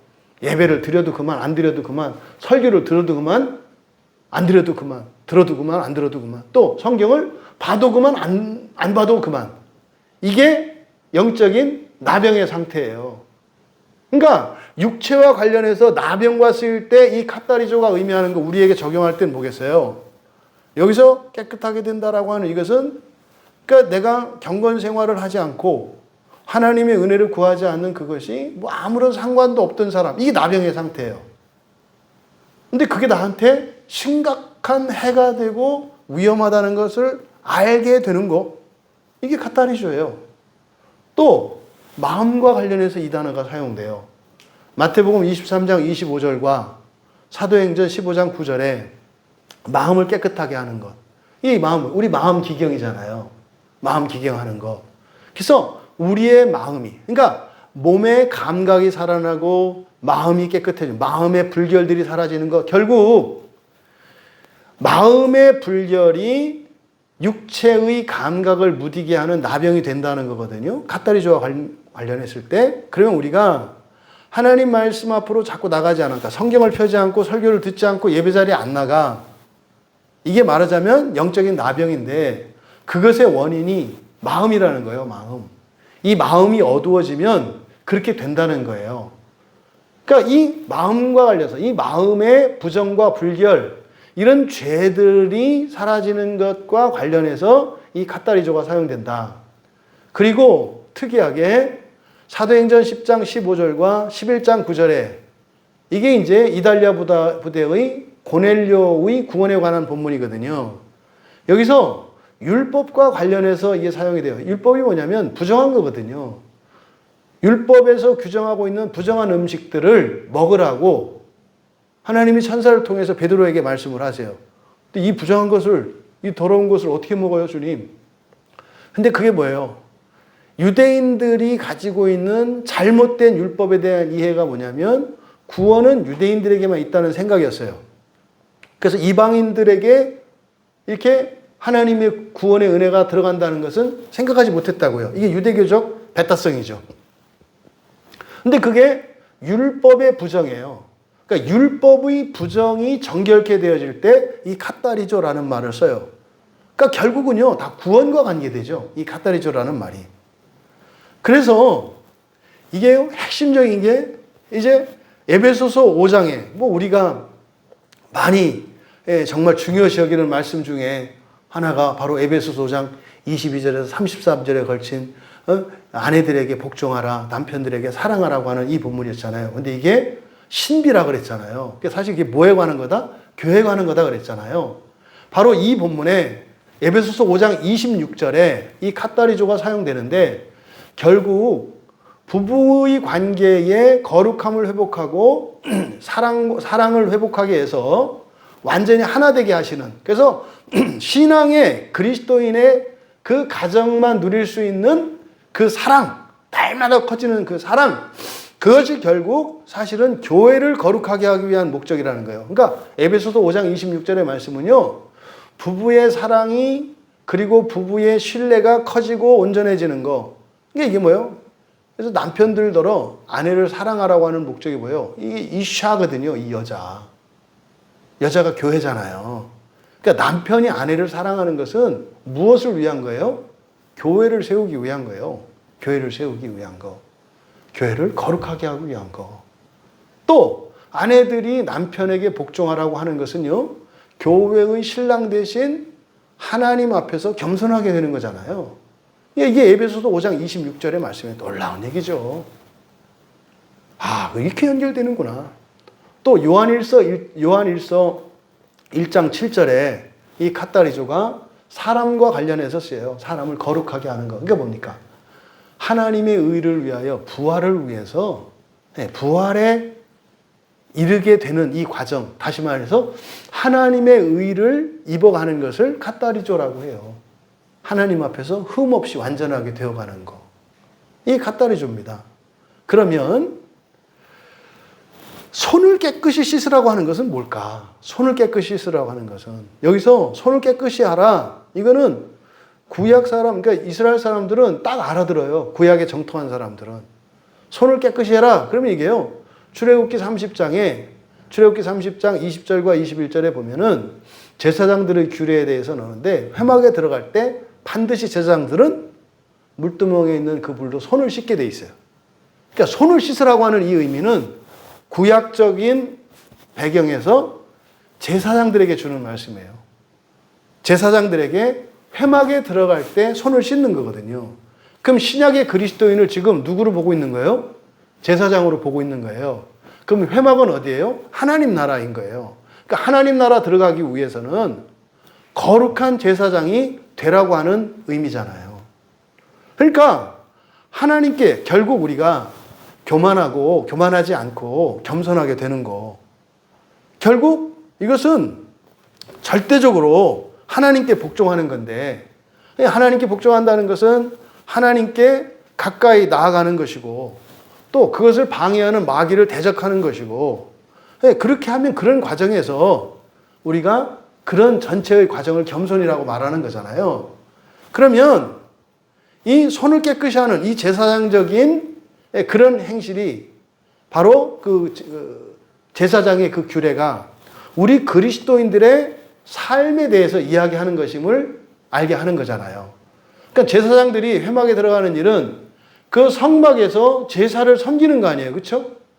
그러면 우리 그리스도인들이 제사장으로 살아가는 그 성막의 자리가 어디예요? 1차적으로 여러분의 가정이요, 교회요, 여러분이 거하는 사회적 공간이거든요. 거기에서 그러니까 손을 깨끗이 한다는 거니까 뭐예요? 여러분들의 가정생활의 모든 것, 교회 생활의 모든 것, 사회생활의 모든 것을 하나님과 연관지어서 생각하는 거예요. 영적인 의미를 부여하는 거예요. 그냥 출근하는데 냅다 일만 해. 이게 영적인 문둥병에 걸린 거잖아요. 이게 무슨 의미인지를 보라. 집에서 살아가는데, 집에서 생활하는데 그냥 자기의 즐거움과 행복을 위해서 살고, 여기에서 그 거룩한 그리스도인의 가정의 영광이 드러나는 것에 대한 감각이 없어. 이게 문둥병이잖아요. 교회 와서 신앙생활하고 예배드리고 이게 신앙생활을 해. 근데 이것이 의미하는 영적인 의미를 보라. 이게 영적인 문둥병이잖아요. 근데 지금 야고보의 이 말씀은 사실 우리 그리스도인들이 제사장적 신분임을 자각하라는 거죠. 그러니까요, 여러분들이 하는 모든 행위는 제사장적 섬김이에요. 가정생활, 교회생활, 사회생활, 모든 것이 제사장적 섬김이라고요. 근데요, 앞서 말씀드린 것처럼 사도행전 10장과 11장에서 얘기했던 율법의 부정, 다시 말해서 그리스도인이 이 세상에서 뭐 못할 게 없고 못 갈 데가 없는 거예요. 그런 율법의 그런 제한들과 제약들을 풀어내는 거예요. 이게 갓다리조라니까요. 그러니까 제사장적 신분을 자각해라. 그리고 어떻게? 그 하나님 나라를 위해서 살고 있다는 것을 늘 기억하고 하나님 되는 그 부활의 날에 소망을 두고 그렇게 부활을 중심으로 하나님 나라를 중심으로 살아가라는 거죠. 그리고요, 이것이 어떻게? 성막을 섬기는 거잖아요. 그러니까 내 입장에서 그냥 이러면 될 거야 해서는 안 돼요. 그러니까 그것이 하나님이 받으실 만한 것이어야 해요. 하나님이. 내가 생각에 이게 이렇다. 그렇게 해도 되는 게 아니라니까요. 하나님이 받으실 만 해야 돼요. 하나님이 받으실 만 하다는 게 뭐예요? 성경이에요. 결국은 성경으로 돌아가요. 하나님께서 성경에서 가르쳐 주신 대로 부합할 때 받으실 만한 거잖아요.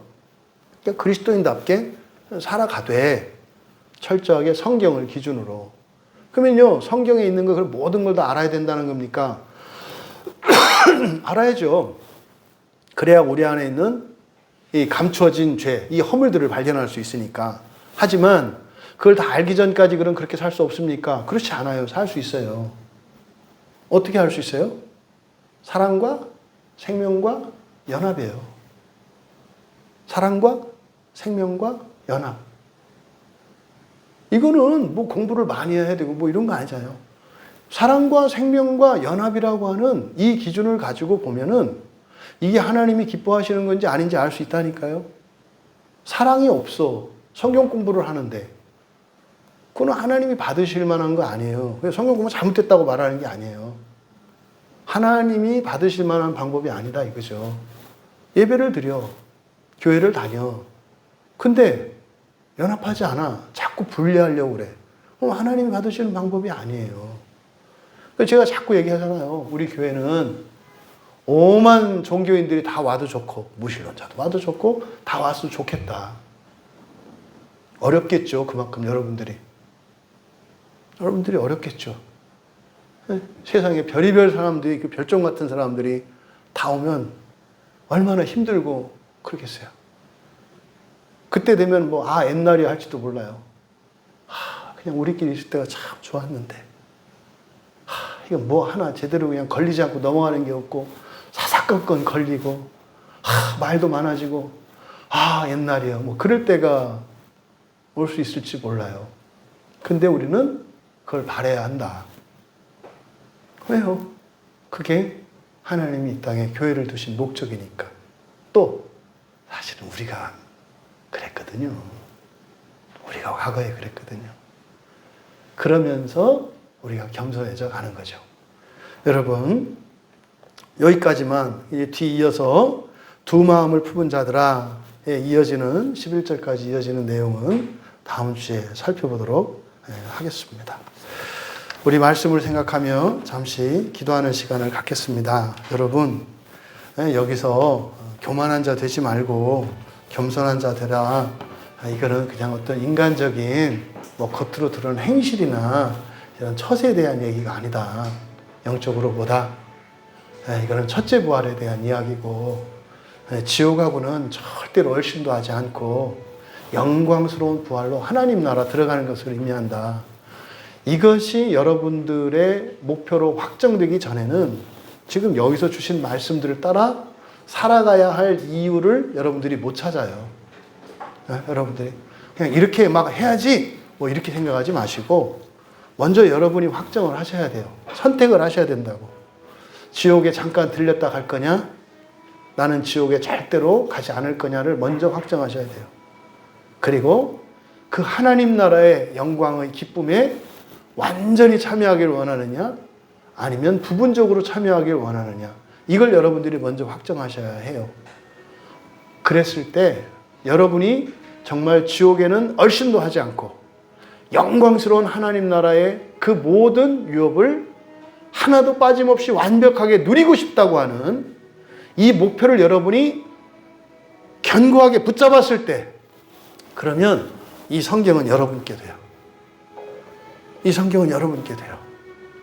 그리고 이 말씀이 여러분의 종말의 삶뿐만 아니라 현재의 삶 속에서 정말로 성취가 돼요. 병도 이길 수 있고요. 여러분들을 통해서 하나님이 사람들의 병을 고치는 치유의 역사도 일어날 수 있어요. 부자도 될 수 있고요. 권력을 가진 자도 될 수 있어요. 정말 우리 교회 교인들이 그런 교인들 되기를 바라요. 더 큰 은혜를 목표로 삼고 확정하고 그렇게 살아가겠노라고 결단하며 교만한 자가 아니라 겸손한 자 되기를 원합니다. 하나님께 철저히 나의 주권으로 하나님 주권을 인정하며 마귀의 반대편에 서서 대적하고 언제나 진리를 따라 살기 원하며 하나님께 더 가까이 하며 또 내가 죄인인 것을, 세상의 모든 것을 다 가져도 내가 죄인인 것을 늘 고백하며 완전한 하나님 자녀 되기까지 하나님 은혜를 구하며 제사장적인 삶을 살기 원합니다. 우리 이 말씀을 생각하며 함께 기도합니다.